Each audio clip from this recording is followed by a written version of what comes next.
Now, in the United States, there are people, as you know, politicians, regular citizens, writings in magazines and newspaper who are talking about the expansion of the United States, territorial expansion. You start to hear the term manifest destiny, which was originally coined by John L. O'Sullivan. And this idea of manifest destiny is basically that the United States is ordained by God to have the right to expand its territory from the Atlantic Ocean all the way to the Pacific Ocean. So pretty much taking over all that territory, including Mexico. Okay, and so this is being promoted by expansionists in the United States who want to expand and gain more and more territory.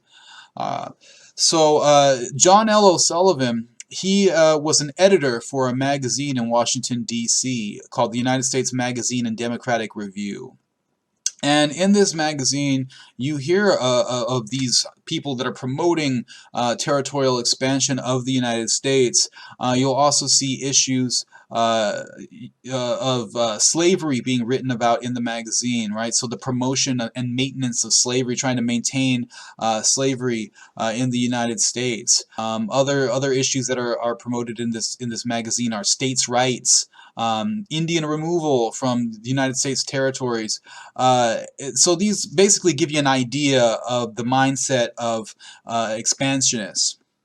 Many expansionists are, pro-slavery. Many are in favor of states' rights instead of federal rights over states' rights, right? So they want to maintain the sovereignty of the states against a more powerful federal government. When we're talking about the Constitution and this establishment of a strong federal government. Well, some individuals wanted the states to maintain a certain level of sovereignty and to have their own rights, and so that they could protect certain things like slavery. And so they wanted to expand.